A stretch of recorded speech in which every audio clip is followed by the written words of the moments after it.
Como indicábamos en el primer vídeo sobre este tema, uno de los cambios que anuncian el final de la Edad Media y el comienzo de la Edad Moderna son los viajes de exploración y los grandes descubrimientos geográficos. Hasta entonces, los europeos tenían un conocimiento bastante limitado del mundo, reducido a Europa, Asia y parte de África, mientras que la existencia de América, Oceanía o la Antártida les era desconocida. A partir del siglo XV, las exploraciones llevadas a cabo por los reinos de Portugal y Castilla van a llevar al descubrimiento, conquista y colonización de una serie de territorios hasta entonces desconocidos. Entre las causas más importantes que motivaron los descubrimientos encontramos, por ejemplo, la necesidad de hallar nuevas rutas comerciales hacia Asia, ya que de allí procedían productos exóticos importantes como las especias, la seda, los metales preciosos y otra serie de materias primas, ya que el Mediterráneo oriental había sido ocupado por los turcos otomanos, cortando la tradicional ruta de la seda y empujando a los europeos a buscar rutas alternativas por el Océano Atlántico. Hemos de señalar también los avances científicos y técnicos que introdujeron mejoras en la navegación. Entre los progresos en los viajes marítimos encontramos la utilización de instrumentos de orientación como el astrolabio, el cuadrante o la brújula, llegada de Oriente, que va a permitir la navegación lejos de la costa y el desarrollo de la navegación nocturna. También va a destacar el perfeccionamiento de la cartografía con la elaboración de nuevos mapas y cartas náuticas que recogían las costas, puertos o principales rutas marítimas.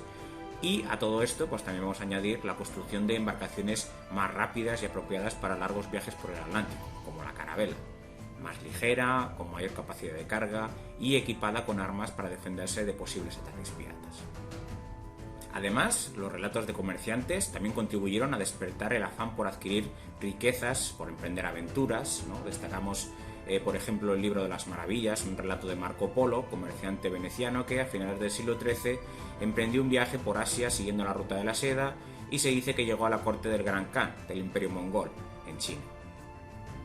Cuando hablamos de expediciones y descubrimientos geográficos en esta época, nos tenemos que referir, por supuesto, a Portugal y Castilla, dos reinos que disponían de una posición estratégica ante la costa atlántica y que van a tener un papel fundamental para explorar nuevas rutas comerciales.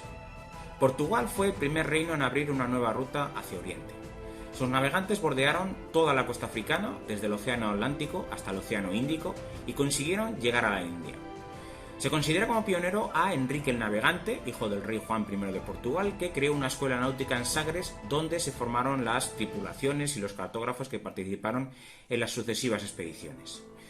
Los hitos de estas exploraciones portuguesas comienzan con el descubrimiento de las islas de Madeira, 1419, y de las Azores, 1431, y siguieron con la llegada a la isla de Cabo Verde, en 1446, y la expedición hacia el Golfo de Guinea, en 1460.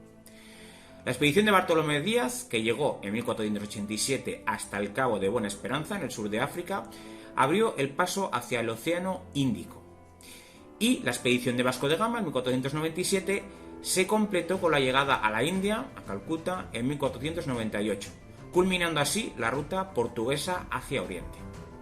Por otra parte, Castilla apoyó el proyecto del navegante Cristóbal Colón para llegar a las Indias, como llamaban entonces a Oriente. Este afirmaba que la Tierra era redonda y, por tanto, era posible llegar hasta allí navegando rumbo hacia el oeste, por el Atlántico. El proyecto ya había sido rechazado por el rey portugués, dado que estaba desarrollando, como hemos visto, una ruta alternativa para llegar a Asia, pero Colón se trasladó a Castilla y tras largas negociaciones, los reyes católicos, Isabel de Castilla y Fernando de Aragón, se deciden a patrocinar el viaje, otorgándole los cargos de almirante y virrey de los territorios descubiertos, así como un 10% de todas las ganancias conseguidas. 3 embarcaciones, Pinta, Niña y Santa María, partieron el 3 de agosto de 1492 del puerto de Palos de la Frontera, en Huelva. Tras aprovisionarse en las Islas Canarias, aprovecharon las corrientes marinas para desplazarse y así, el 12 de octubre de 1492, la expedición llegó a la isla de Guanajaní, bautizada por Colón como San Salvador. En este viaje recorrieron las Islas Bahamas, Cuba y Santo Domingo, y Colón creía haber conseguido su objetivo de llegar a las Indias. Por tanto, regresaría a Castilla y más tarde realizaría otras 3 expediciones, en 1493, 1498 y 1502, en las que iría realizando nuevos descubrimientos en el entorno del Caribe y en las costas americanas, aunque falleció sin saber que había descubierto un nuevo continente. Una cuestión que sí, al parecer, fue mencionada por el navegante italiano Americo Vespuccio, por lo cual finalmente el continente tendrá el nombre de América. La rivalidad entre Castilla y Portugal por la conquista y el dominio de las tierras descubiertas en estas expediciones marítimas se va a resolver en 1494 con la firma del Tratado de Tordesillas, en el que se repartían los territorios por descubrir. Se va a fijar una línea de demarcación de norte a sur a 370 leguas al oeste de las islas de Cabo Verde. Las tierras que se descubrieran al oeste de dicha línea serían para Castilla, mientras que las que fueran halladas al este serían para Portugal. Cuando los españoles llegaron a América, primero establecieron contacto con los indígenas de las Antillas. Más adelante, ya en el continente, se encontraron con numerosos pueblos, 3 de los cuales habían alcanzado un alto grado de civilización: los aztecas, los mayas y los incas. Haremos brevemente un repaso de estas civilizaciones. Los aztecas eran una civilización localizada en Centroamérica, aparecieron en el Valle de México hacia el siglo XII y en el siglo XIV fundaron Tenochtitlán, la capital del imperio y actual Ciudad de México. Otras ciudades importantes fueron Texcoco y Tlacopan. Los mayas se localizaban también en Centroamérica, en la península de Yucatán y territorios de los actuales México, Guatemala, Belice, El Salvador y Honduras. Su esplendor como civilización se produjo entre el 300 y el 900 después de Cristo, seguido de una decadencia producida por las guerras y luchas por el poder, y también al parecer por un periodo de sequía prolongado. Por último, los incas estaban localizados en Sudamérica, en la cordillera de los Andes, en territorios de los actuales Perú, Bolivia, Ecuador, Argentina y Chile. Su periodo de esplendor se extiende entre el siglo XII y la época de la conquista española en el siglo XVI. Con capital en Cuzco, fue el mayor imperio americano y uno de los mayores del mundo. Las exploraciones y los descubrimientos provocaron, como nos podemos imaginar, una serie de grandes cambios en la visión del mundo. En primer lugar, demostraron la esfericidad de la Tierra, una cuestión que se completaría a partir de la primera vuelta al mundo con la expedición de Fernando de Magallanes y Juan Sebastián Elcano, desarrollada entre 1519 y 1522.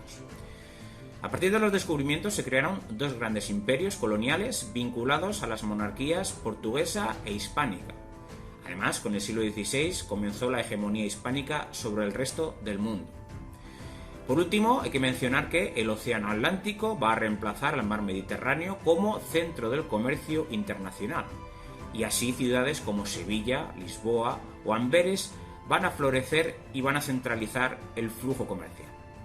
En resumen, a partir del siglo XV, las exploraciones llevadas a cabo por Portugal y Castilla llevarían al descubrimiento, la conquista y la colonización de una serie de territorios desconocidos hasta entonces para los europeos.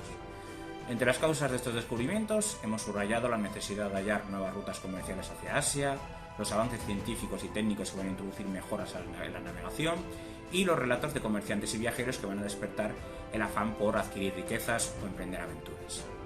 Hemos destacado el protagonismo de Portugal y Castilla en los descubrimientos. Portugal va a ser el primer reino en abrir una nueva ruta hacia Oriente. Sus navegantes van a bordear la costa africana desde el Atlántico hasta el Índico y van a conseguir llegar a la India ya con la expedición de Vasco de Gama. Castilla, por su parte, apoyaría el proyecto del navegante Cristóbal Colón para llegar a las Indias, Oriente. Este va a emprender un viaje a través del Océano Atlántico a tal fin y el 12 de octubre de 1492 la expedición desembarcaría por primera vez en América.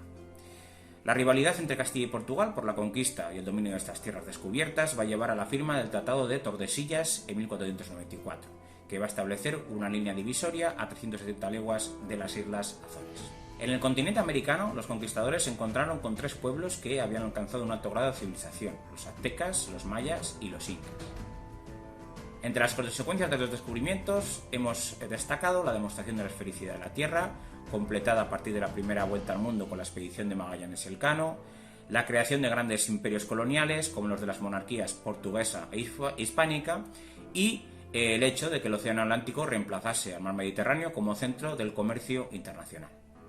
Con ello terminamos el tercer vídeo dedicado a la Edad Moderna. De nuevo, espero que te haya resultado de interés. Nos vemos en el próximo. Un saludo.